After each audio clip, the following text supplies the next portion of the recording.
북한의 도발이 또다시 시작됐다. 북한이 로켓을 발사했다는 소식. 박명성 4호 성과적으로 발사.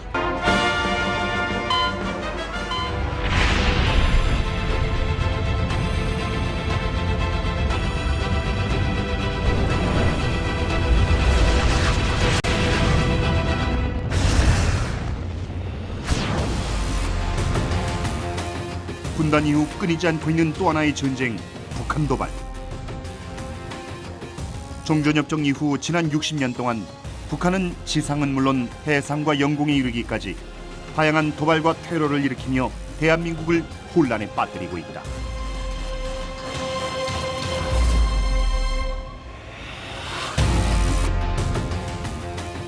앞에선 평화를 외치면서 뒤로는 온갖 종류의 도발을 일삼고 있는 두 얼굴의 북한. 북한은 왜 도발을 일으키고 도발을 통해 얻는 것은 과연 무엇일까?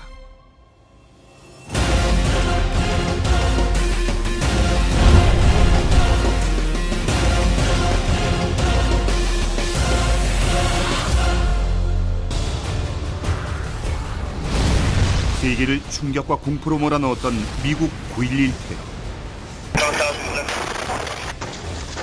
세계는 곳곳에서 테러와의 전쟁을 벌이고 있다.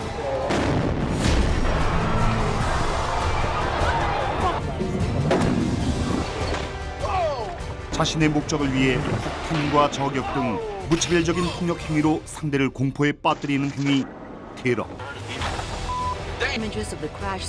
막대한 피해를 낳으며 무고한 생명까지 앗아가고 있다.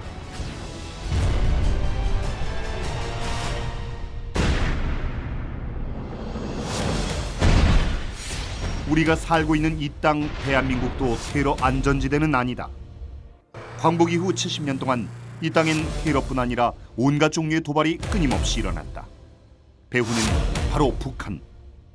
서로에 대한 군사 도발을 못하도록 규정한 정전협정도 위반한 채 북한은 갈수록 극단적인 선택을 하고 있다. 정전협정을 완전히 백지화해 버릴 것입니다. 북한은 왜 도발을 일으키는 것일까? 정전협정 이후 김일성은 자신만의 체제를 만들기 위해 유일 사상을 내세우며 1인 독재 체제를 구축해 나간다. 이는 2013년 김정은으로 이어졌고 북한은 전무후무한 3대 권력 세습 국가가 됐다. 이런 북한의 목표는 온 사회의 주체 사상화와 공산주의 사회 건설, 바로 한반도 공산화 통일이다. 이를 위해 군을 우선시하는 선군 정치를 통치 이념으로 삼은 북한. 심각한 경제난에도 불구하고 끊임없이 군사력을 증강시키며 사회 전체를 거대한 군대로 만들고 있다. 군을 앞세우는 거예요. 북한 정권도 정부를 수립하기 전에 군대부터 만들었어요. 그러니까 전통적으로 공산주의를 표방하는 국가들이 호전적이고 군사력을 잘 만들었다. 선군 정치와 함께 북한 정권을 유지하는 또 하나의 동력은 개인 우상화 작업. 김일성과 김정일은 스스로를 신격화해 북한 주민들에게 절대 충성을 강요하고 있다. 이를 바탕으로 강력한 독재국가 체제를 완성한 북한. 주민들에게 힘을 과시하고 체제를 유지시키기 위한 생존 수단으로 대남 도발을 일으키고 있다. 다시 말하면 대남적화라고 하는 목표, 그리고 그 목표를 지향해서 화전양면 전술을 적절히 구사하고 자기 내부적으로 이 군사력을 강화시키고 우리 대한민국을 향해서 통일전선 전술, 우리 내부에 친북 좌파들을 기르고 그들을 통해서 우리 내부를 혼란시키고 반정부 세력들을 키우고. 한반도 적화 통일과 체제 유지를 위해 자행되는 북한의 도발. 무장 공비들을 휴전선과 해안으로 침투시켜 사회 혼란을 일으키는가 하면 기습적으로 남침용 땅굴을 파 대한민국을 큰 충격에 빠뜨리기도 했다. 뿐만 아니라 서해 바다를 중심으로 다양한 해상 도발을 일으켜 수많은 희생자를 낳기도 했다. 최근엔 핵 개발과 미사일 발사 등 극단적인 도발 양상까지 보이고 있다.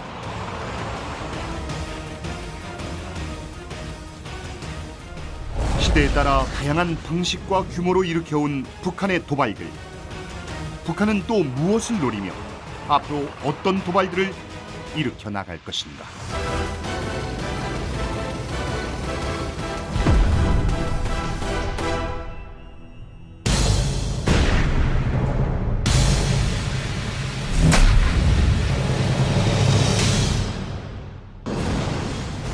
북한의 적화 통일 야욕으로 시작된 6.25 전쟁. 하지만 남쪽엔 미군이, 북쪽엔 소련군이 들어오면서 전쟁은 장기전으로 이어졌다. Discussions should be started between the belligerents for a ceasefire and an armistice. 유엔 주재 소련 대표 말리크가 휴전 협상을 제의했다. 전쟁에서 승리할 수 없다란 것을 직감한 소련의 결정이었다. 1951년 7월 10일 전 세계 관심이 집중된 상태에서 첫 휴전 회담이 열렸다. 휴전 회담 장소는 38선 이북에 있는 개성. 유엔군 대표들은 38선을 넘어 북쪽으로 올라갔다. 당시 38선 일대는 전쟁이 한창이었는데 휴전 회담 장소로 개성이 결정됐다. 그 이유는 무엇이었을까? 공산 측은 개성을 확보하려는 전략적 의도가 있었던 거죠. 개성을 어떻게든 확보하겠다. 개성을 협상지역으로 선택한다는 것은 개성을 중립지대로 만들 수 있는 겁니다. 그래서 더 이상 유엔군이 그 지역을 공격을 못하도록 하는 효과가 있었던 거죠. 그렇게도 오만무리하던 미제가 흰기를 들고 담판장으로 우리를 찾아왔습니다. 이른바 강대국의 체면도 돌볼 처지가 못된 모양입니다. 이것은 우리의 승리였습니다. 북한은 미국이 항복하기 위해 온 것처럼 촬영한 뒤 대외 선전용으로 사용했다. 회담장 안에서도 자신들이 승자인 것처럼 선전하기 위해 공산 측 대표들의 의자를 10cm 높여 위압적 자세를 취했다. 또한 유엔기보다 인공기를 높게 다는 방법으로 신경전을 벌였다. 그러니까 북한은 이제 휴전 회담을 하면은 그 전략이 있어요. 하나는 자기들이 그 이기고 있다고 하는 그런 거 하고, 그다음에 자기들은 그 정의의 전쟁을 하고 있다는 것을 대외적으로 가시하려는 그런 그 전략을 깔고 이제 한 거예요.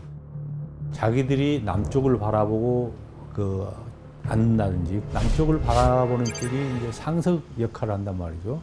그래서 자리 배치도 이제 그런 식으로 했고, 중국에서는 아주 회담 전문가를 그 파견을 해가지고 그 사람이 회담을 이제 진행을 했던 거죠. 뿐만 아니라 무기 소지를 금지한 휴전 회담장에서 공산 측은 무장 병력을 배치해 유엔 대표를 압박했다. 휴전 회담을 유리하게 이끌기 위한 심리적 도발이었던 것이다.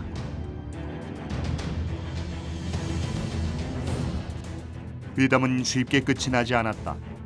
공산 측의 교묘한 태도는 이 회담이 장기적으로 진행될 것임을 예고했다.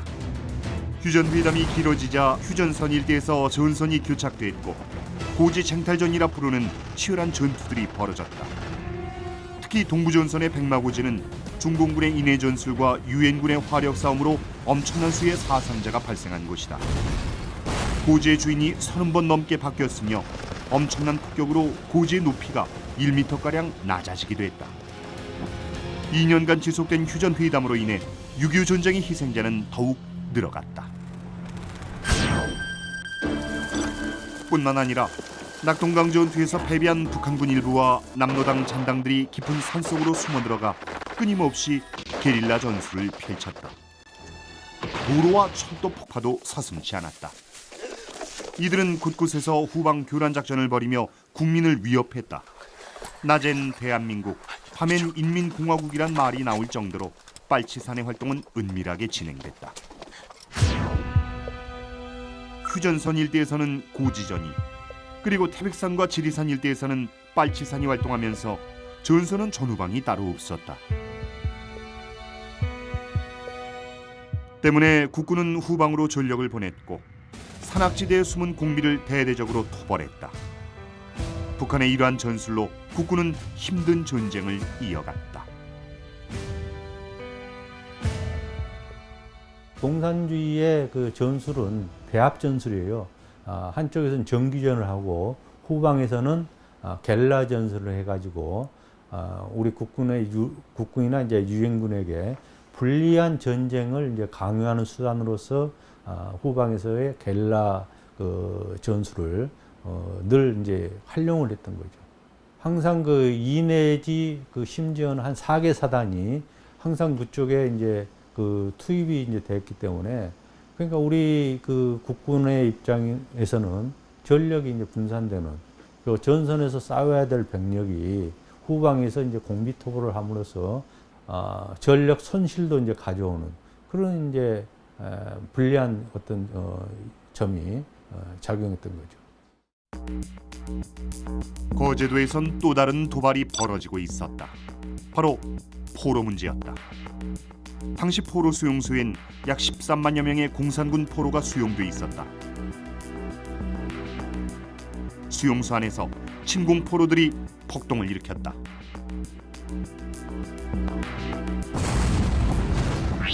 북한이 특수훈련을 받은 공작대원들을 침공포로로 위장시켜 거제도 포로 수용소로 침투시킨 것. 목적은 반공포로를 회유하고 폭동을 지속시키는 것이었다. 위장 잠입한 공작대원들은 반공포로들에게 북으로의 귀환에 동의하라며 수단과 방법을 가리지 않고 협박했다. 수용소 내에서 인민재판을 열어 구타와 살해, 암매장을 하는가 하면 수용소장을 납치 감금하고 자신들의 요구를 들어달라며 시위를 멈추지 않았다. 그러니까 이제 거제도에 이제 그 포로들이 있었는데, 거기에는 이제 침공 포로, 다시 말하면은 공산주의를 옹호하는 이제 포로들이 있었고, 반면에 또 이제 공산주의가 싫어서 우리 대한민국의 그 자유민주 체제를 원하는 그런 이제 그 반공 포로들이 있었어요. 침공 포로들하고 북한하고는 연계가 돼 있었어요.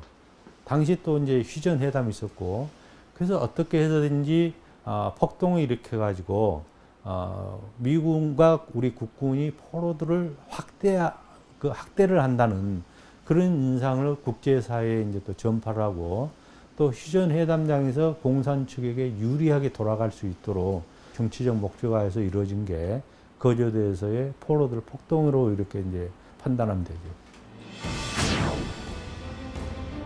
공산 측 포로들은 휴전협정 후 북한으로 송환되는 과정에서도 옷을 찢어 벗어 던지면서 포로 수용소에서 부당한 대우를 받았다며 마지막까지 자유진영에 대한 도발을 감행했다. 휴전회담 얘기가 나온 지 2년이 흐른 1953년 7월 27일 판문점에서 정전회담이 다시 열렸다. 기나긴 회담 끝에 양측의 의견을 조율하여 군사 분계선의 확정과 포로 송환 문제를 해결하고 정전협정이 조인됐다. 북한이 일으킨 최악의 도발 6.25 전쟁. 3년 1개월 만에 총성은 멎었다. 하지만 6.25 전쟁은 종전이 아닌 정전으로 끝났다.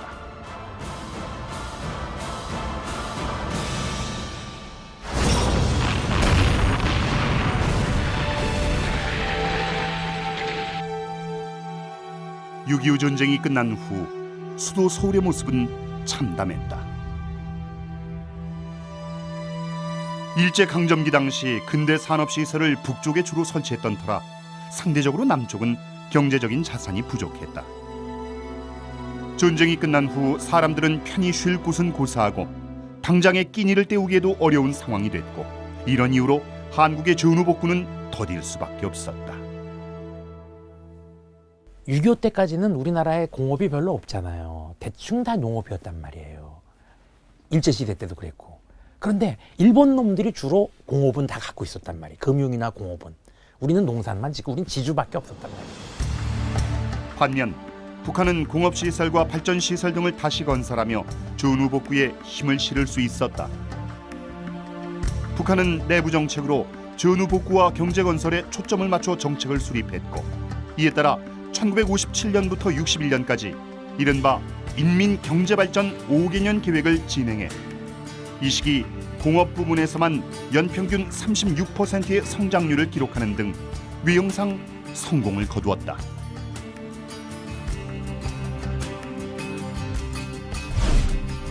이를 바탕으로 북한은 당시 우리에게 가정용 전기 공급을 제한하기도 했으며, 상대적으로 우세했던 경제력을 과시하듯 구호물자를 제의하며 평화적 메시지를 보냈다.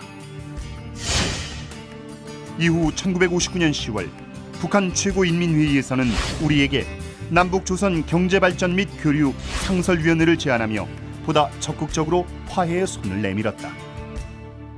그때 당시에는 주로 수력발전이라든지 또 일부 화력발전, 그런 것들이 북쪽에 있었기 때문에 갑자기 분단이 되면서 우리 남쪽에는 그런 시설이 부족하니까 전력이 어렵단 말이죠. 그 전력이라고 하는 것이 북한 김일성 정권으로서는 남측을 통제하는 데 좋은 수단이 됐던 거란 말이죠. 이는 비단 경제뿐만이 아니었다. 1955년 김일성은 해방 10주년 경축대회에서 남북한의 교류를 언급했으며, 1960년 8.15 경축사에서는 남북 연방제 통일 방안을 제의했다. 당시 북한이 주장한 남북 연방제는 남북의 정치 제도는 그대로 두고 경제와 문화 등 사회 분야는 최고 민족위원회를 조직하여 운영하자는 내용이었다. 북한이 남측을 끌고 가는 통일, 북한 주도의 통일을 하겠다는 그런 차원에서 당시에 그 자신들의 이해관계를 관철시키기 위한 통일 방안이라고 볼 수 있습니다. 그러나 북한의 모습은 그것이 다가 아니었다. 평화적 협상을 제안하던 시기, 그들은 한국 사회에 큰 충격을 안겨준 도발을 자행했다. 1958년 일어난 이른바 창랑호 납북 사건이다. 승객과 탑승원 34명을 실은 대한국민항공사 소속 국내 정기여객기 창랑호가 부산을 출발하여 서울로 향하던 도중 괴뢰 간첩의 음모로 강제 납북된 놀라운 사건이 2월 16일 발생되었습니다. 민간 항공기를 납치해 가는 것은 이 군사적인 도발보다도 훨씬 효과가 극대화될 수 있다. 혼란의 그 강도가 더 커질 수 있다고 하는 측면에서 제가 볼 때는 그 항공기를 납치하는 그런 도발을 하지 않았을까 생각이 됩니다. 1960년 이후 북한은 이른바 경제 국방 병진 노선을 취하며 전체 국가 예산 중 국방비의 비율을 큰 폭으로 높였고, 그것은 곧 대남 도발과도 연관됐다. 북한의 국방비 증가 이후 1960년대 후반으로 가면서 대남 도발 횟수가 급격하게 많아졌다. 남북 협상을 줄곧 제안해왔던 북한은 동시에 군사적 대남 도발도 함께 준비했던 것이다. 그러는 사이 한국의 상황도 많이 변했다. 전쟁의 아픔을 딛고 복구를 시작하던 한국은 1963년 박정희 대통령이 취임하면서 본격적인 경제 개발을 시작했다. 우리가 경제 발전에 힘쓰는 동안 군비 증강을 했던 북한의 도발이 절정에 이른 시기가 바로 1968년. 시작은 북한군 31명이 수류탄 등으로 무장한 채 서울 중심부까지 내려왔던 일명 121 사태였다.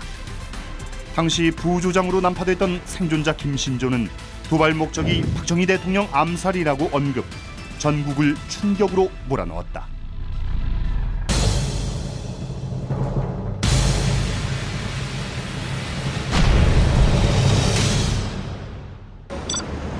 지난 3월 말 서울의 한 교회에서 백발이 성성한 목사를 만났다. 벌써 40년 넘게 목회자의 길을 걸으며 제2 인생을 살아왔지만 사실 그는 북한에서 특수훈련을 받고 난파된 무장 공비였다. 지금 내가 68년도에 1월 20일 날에 북한 무력부 총정찰국에서 내가 지령받고 나올 때 그때 27살이었는데 그는 1968년 북한이 일으킨 이른바 121 사태의 유일한 생존자 김신조 씨다. 1월 21일 밤 10시경 북한군의 무장간첩단이 어둠을 타고 감히 서울까지 와서 난동을 부렸습니다. 1968년 1월 21일 북한 무장공비 31명이 청와대 턱밑까지 침투했다. 대대적인 소탕작전이 이루어진 끝에 29명이 사살됐고 1명은 북으로 도주했다. 그리고 1명이 투항하면서 생포됐다. 그가 직접 밝힌 침투의 목적은 대한민국을 충격으로 몰아넣었다. 이번에 어떠한 임무를 가지고 내려오는 사람들이에요. 기본 청와대를 중심으로 해가지고 청와대 내부에 있는 박정희 대통령을 모아자를 거하고 바로 대통령 암살 기도였던 것. 당시 대한민국은 강력한 반공주의를 선언한 박정희 정권이 등장해 경제 성장에 박차를 가하고 있었다. 경제개발 5개년 계획 아래 수출 중심 산업을 육성해 나갔고 경기도 점점 활기를 띠었다. 김일성에겐 그냥 두고 볼 수 없는 일이었다. 저 남한의 박정희라고 하는 대통령을 제거하면 남한 정권을 흔들고 자기가 원하는 그런 정권을 세울 수 있다. 또는 자기들이 제2의 유교를 통해서 남한을 석권할 수 있다라는 그런 계산을 하는 거예요. 그래서 결과적으로 60년대 들어서 이 1, 2, 4군 부대라고 하는 특수 부대를 집중적으로 양성을 하고 북한 민족보위성 정찰국 산하에 1, 2, 4군 부대를 창설한 것. 오로지 대남 침투를 위해 만들어진 특수 게릴라 부대였다. 1, 2, 4군 부대원들은 수개월 동안 야전 생존 훈련, 산악구보 등 혹독한 훈련을 받아야 했다. 훈련이 아주 강합니다. 특수 훈련인데 이 부대가 앞으로 대한민국 후방을 장악해가지고 대한민국을 모든 군대와 모든 산업시설을 장악하는 이런 특수 임무 부대입니다. 암살 지령을 받은 북한 무장공비 31명은 1968년 1월 17일 오전 개성을 출발. 미군과 육군의 감시를 피해 철책을 뚫고 17일 자정에 휴전선을 통과했다. 철저한 위장과 은밀한 야간 산행. 누구도 이들의 침투를 눈치채지 못했다. 국군복을 입고 그 다음에 이제 계급장도 내가 위장으로 하사 이름은 김창수 이름을 가명을 하고 얘가 침투하면 밤에 침투하죠. 그러나 잠복고 이거 초소가 있지만 그건 모르게 들어온단 말이에요. 남한 침투에 성공한 공비들은 임진강을 지나 1월 19일 경기도 파주 삼봉산에 도착했다. 그런데 그만 산에서 나무를 하던 우씨 사형제와 마주쳤다. 나무 하다 말고 이렇게 내려다보니 야 하고 이렇게 불길해요. 술탄 여기 달고 이렇게 씹어서 이렇게 내다보니까 계룡군 같으면 간첩이요. 사람과 마주치면 곧바로 죽이는 것이 그들의 원칙. 그러나 공비들은 사형제를 죽이는 대신 포섭하기 시작했다.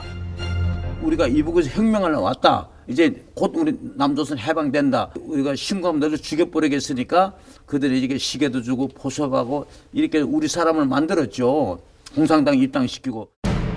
그러나 풀려난 형제들이 다음날 군부대에 신고하면서 수색 작업이 시작됐다. 국군은 진로 방향을 예측해 수색 포위망을 몇 겹으로 쳤다. 그런데도 이들의 행적은 좀처럼 확인되지 않았다. 무기 투정 식탄 350발, 수탄 14발이에요. 딱 20kg입니다. 이거 들려먹어 1시간 12km. 중무장을 한 채로 시간당 12km를 이동하는 강행군으로 일찌감치 포위망을 벗어난 것이다. 31명의 공비들은 야간 산행만으로 진관사 계곡을 지나 1월 20일 밤에 청와대 뒷산인 북악산에 다다랐다. 북한을 떠난 지 불과 4일 만의 일이었다. 이제 청와대 침투를 목전에 둔 상황. 그런데 계획에 차질이 생기고 말았다. 어두운 밤 눈 덮인 산을 더 타다가는 계획된 시간에 임무를 수행할 수 없게 된 것이다. 그래서 침투 루트를 도로로 변경, 자하문 고개까지 진입한 순간 공비들은 경찰과 마주쳤다. 창원중학교고 여기서 그러니까 시간이 그때 몇 시라고? 있었죠? 그때 68년도 1월 21일 날에 아마 10시 반 정도. 이게 종로 관할이거든. 종로 경찰서 관할이에요. 종로 경찰서장 지금 돌아간 최기 서장이 여기서 만났거든. 순경 두 사람하고 만났다고요. 그러면 지금 사복을 했거든. 안에도 완전 무장 우리가 가발을 코디했는데 오반에 뭘 했냐? 그러니까 아무것도 없다니까 이분이 오발에 제낀 거야. 그 무기가 나오니까 그때 총조장 함대가 뒤에 섰고 대원들 뒤에 다 서는데 갈린 거예요. 그래가지고 발각과 동시에 벌어진 총격전. 일대는 순식간에 아수라장으로 변했고 그 자리에서 최규식 서장은 총상으로 숨지고 말았다. 당황한 무장공비들은 뿔뿔이 흩어졌다. 수도경비사령부 30대대가 투입됐고 북악산 곳곳에서 벌어진 교전 끝에 공비들은 모두 소탕됐다. 당연히 이들의 대통령 암살 임무도 실패였다. 당시 가장 큰 교전이 일어났던 곳은 북악산 호경암. 이게 호경암. 아 여기가. 이게 총알자국.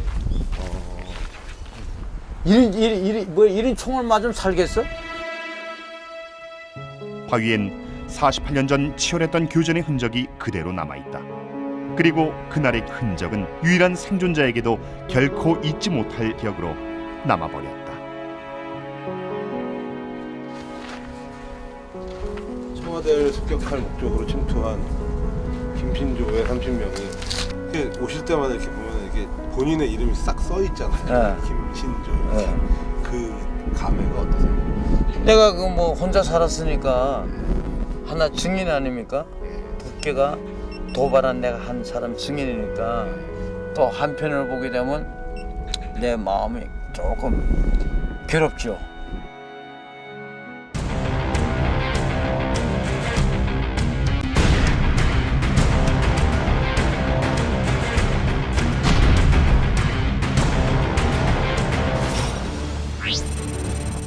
(1968년 1월 23일) 6.25 전쟁 이후 한반도의 위기가 최고조에 이르는 사건이 발생했다. 북한 원산항 앞 공해상에서 작전을 수행 중이던 미 해군 소속 푸에블로호가 북한 경비정에 의해 피랍된 것이었다. 해군 함정이 공해상에서 납치된 것은 미국 역사상 처음 있는 일이었다. 미국은 북한의 무모한 도발 행위를 강력히 비난하며 푸에블로호와 승무원의 즉각 송환을 요구했다. 그러나 북한은 오히려 푸에블로호가 원산 앞바다를 침범했다고 주장하며 사과를 요구했고 북한의 맞불 작전에 미국은 더 이상의 무력 시위를 포기한 채 대화를 시도한다. 하지만 양측의 주장은 팽팽하게 맞섰다. 이 북한과 미국이 서로 그 푸에블로 나포 지점에 대해서 서로 위치가 다릅니다. 북한의 경우는 이제 원산으로부터 15해리 떨어진 지점에서 납포를 했다라고 하면서 원산 앞바다에는 여도라고 하는 섬이 있습니다. 이 섬을 기준으로 했을 때는 7.6마일 해상에서 납포했다.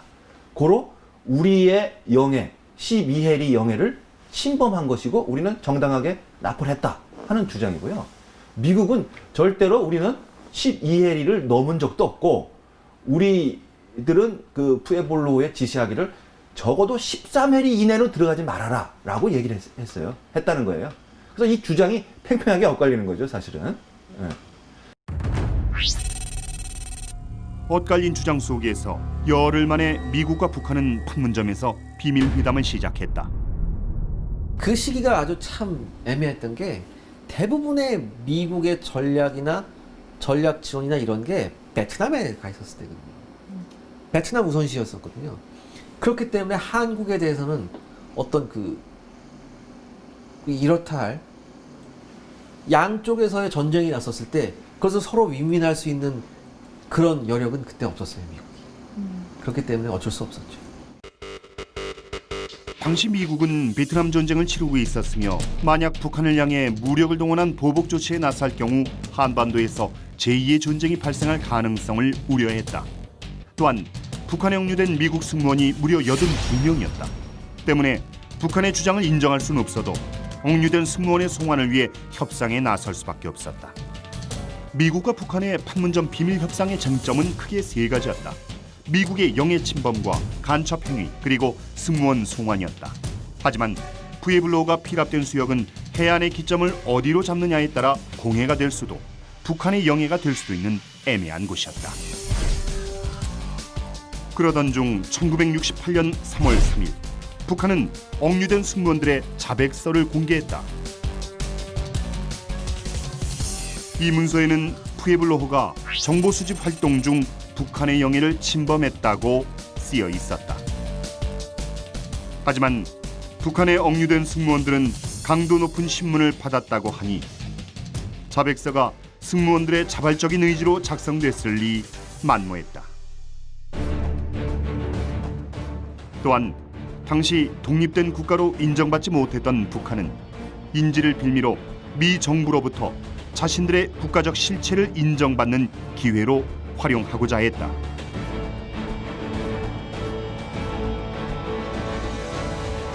그러던 중 1968년 5월 8일 개최된 16차 회의에서 일부 변화가 나타났다. 교체된 미국 대표가 처음 참가한 이날 회의에서 북한은 자신들이 작성한 이른바 사과문의 견본을 미국에 제시한 것이다. 과연 북한이 작성한 사과문의 내용은 무엇일까? 북한이 만들어 놓은 사과문, 또 미국이 이제 거기에 그 동의한 사과문은 영해 침범을 인정하고 사과하고 재발 방지를 하지 않겠다. 이어서 나는 이 문서의 서명과 동시에 82명의 우리 미군 승무원과 1명의 그 미군 시신을 인수했음을 확인함. 미 합중국 대표 딱 이런 거였습니다. 북한은 미국과 합의한 사과문의 일부를 공개하며 마치 미국의 도발에 자신들이 승리한 것처럼 선전하기 시작했다. 조선민주주의인민공화국 정부 앞 미 합중국 정부는 미국 함선이 조선민주주의인민공화국 영해에 침입하여 조선민주주의인민공화국을 반대하는 엄중한 정탐 행위를 한 데 대하여 전적인 책임을 지고 이에 엄숙히 사죄하며 앞으로 다시는 어떠한 미국 함선도 조선민주주의인민공화국 영해를 침범하지 않도록 할 것을 확고히 담보하는 바입니다. 심지어 북한은 이 사과문을 조작하는 만행까지 강행한다. 북한의 입장에서는 그것을 온전한 사과문, 북한에서는 이걸 사죄문이라고 부르는데 그 목적에서 봤을 때 그 밑에 그 두 줄 승무원을 인수했다 하는 내용은 별로 반갑지가 않은 겁니다. 그래서 이 두 줄을 삭제를 해버려요. 그래서 그 다음날 노동신문에 공개된 내용에 보면 자기들이 원하는 그 내용, 인정, 사과, 재발 방지 그 내용만 포함이 된 내용, 그 사과문만 나오는 거고요. 밑에 그 인수했다는 내용은 삭제가 됩니다, 이게. 그래서 북한은 이제 온전하게 이것은 인수증이 아니라 사과문이다. 북한 말로 하면 미국의 사죄문이다. 이렇게 주장할 수 있는 게 되는 거예요. 결국 사건 발생 후 11개월이 지난 1968년 12월 23일 28차례에 거친 비밀 협상 끝에 푸에블로호 피랍 사건은 합의점을 찾게 된다. 북한은 판문점을 통해 승무원 82명과 유해 한 구를 송환하고 함정과 장비는 몰수했다. 북한에서 악몽 같은 시간을 보내며 억류돼 있던 82명의 승무원들은 판문점을 넘어 미국으로 무사히 송환됐다. 북한은 승무원이 송환된 다음 날인 12월 24일 이 사건을 대대적으로 보도했다. 핵심은 미국에 대한 북한의 승리란 것이었다.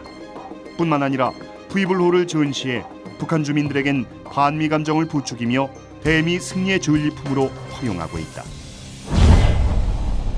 과연 북한이 변형된 사과문과 함께 푸에블로호를 북한의 대미 선전용으로 악용하는 이유는 무엇일까? 북한이 이제 김정은이 들어와서 처음으로 했던 작업이 그 우리가 말하는 이른바 그 전승기념관을 새롭게 확장, 이제 재신축하는 작업이었어요. 그리고 그것이 2013년 7월 27일 날 그 정전협정 60주년 기념일에 맞춰서 이제 재개관을 하는 날이었는데 정작 전시할 물건이 없었다는 겁니다. 그 북한 전역에 그 당시에 어떤 그 갖고 있던 뭐 어떤 그 승리의 징표들을 갖고 와라. 이제 수집 운동을 대대적으로 벌리는데 그걸로 채워질 수가 있는 게 아니었어요. 그런 상황에서 푸에블로를 하는 건 뭡니까? 미국의 군함입니다. 군함. 뭐 이것보다 가장 상징적인 물건이 있겠어요? 예. 그래서 아버지 김정일이 전시를 유치해준 대동강이었지만 그거를 아마도 아들은 어떻게 보면 부담을 가졌겠죠. 그렇지만 그것보다는 이쪽에 옮겨놔서 전시를 함으로써 어떤 그 전승기념관 또 푸에블로 어떤 그 대미 승리를 공식화하는 단계다. 이렇게 이제 볼 수 있을 겁니다. 미국 역사상 최대의 정보 유출 사고로 평가되는 푸에블로호 피랍 사건. 북한의 대미 승리 전리품으로 전락한 푸에블로호의 기구한 운명은 오늘날까지도 이어지고 있다.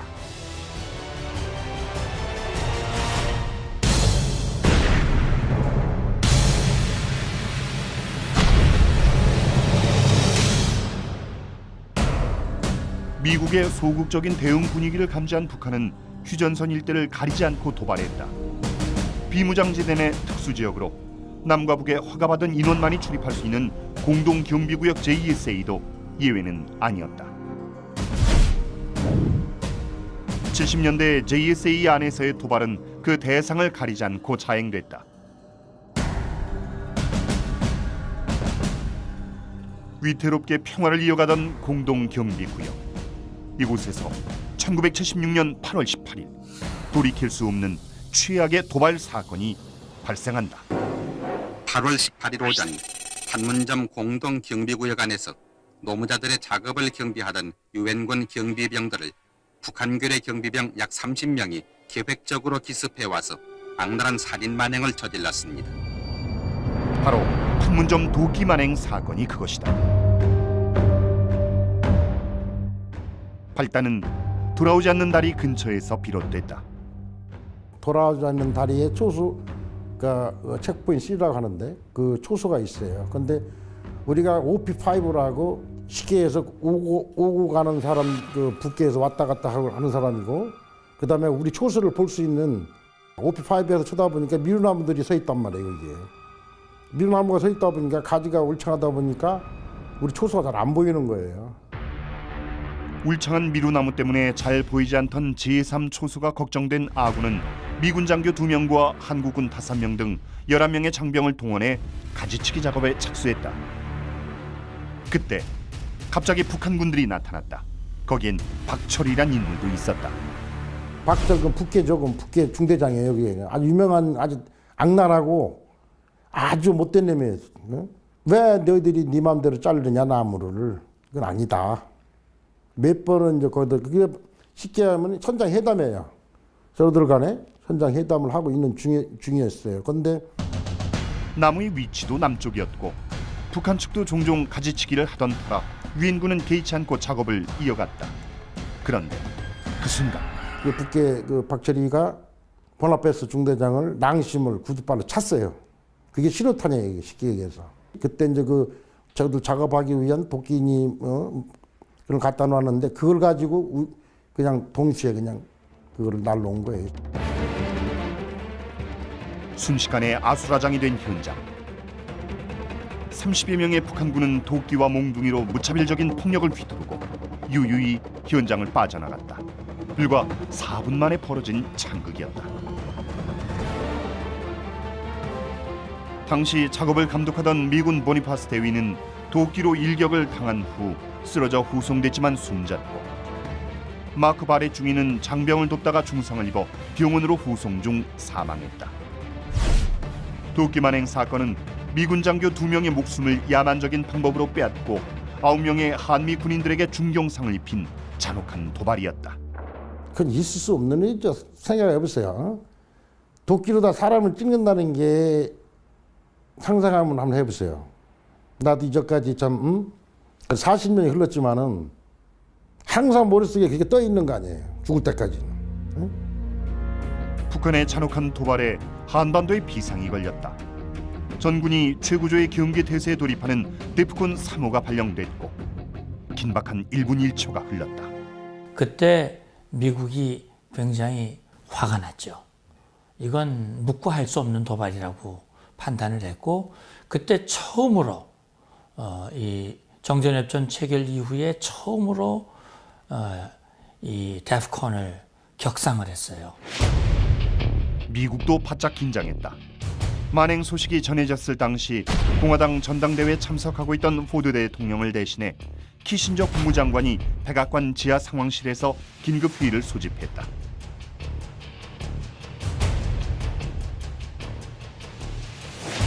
미군 장교들의 참담한 죽음에 분위기는 격앙됐다. 일명 폴 버년 작전. 폴 버년은 미국 민화에 등장하는 거인 나무꾼의 이름. 그 이름을 딴 미루나무 제거 작전이 계획된 것이다. 작전의 핵심은 문제의 미루나무를 직접 베어버리는 것. 얼핏 간단해 보이지만 그 내막을 들여다보면 상당히 위험한 작전이었다. 그 미루나무 제거 작전을 했죠. 그때 만약에 북한이 도발한다면 인전 북한을 때리겠다라고 하는 강력한 의지를 가지고 했는데, 북한의 반응에 따라 180도 달라질 수도 있는 작전. 만일의 사태에 대비해 미국은 F-4 전투기와 F-111 전폭기 그리고 B-52 폭격기까지 대기시켰고, 해상엔 항공모함 미드웨이함이 항진했다. 그야말로 전쟁 직전이었다. 거기에 한국군 역시 특수부대를 투입, 만반의 태세를 갖췄다.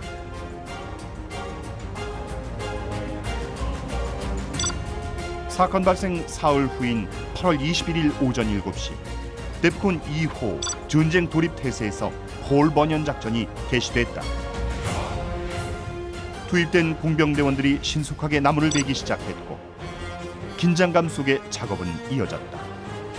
작업이 진행되는 동안 북한군의 움직임은 전혀 감지되지 않았다. 작전 개시 42분 만에 마침내 미루나무가 잘려져 나갔다. 북한군의 침묵 속에 작전은 성공적으로 완수됐다.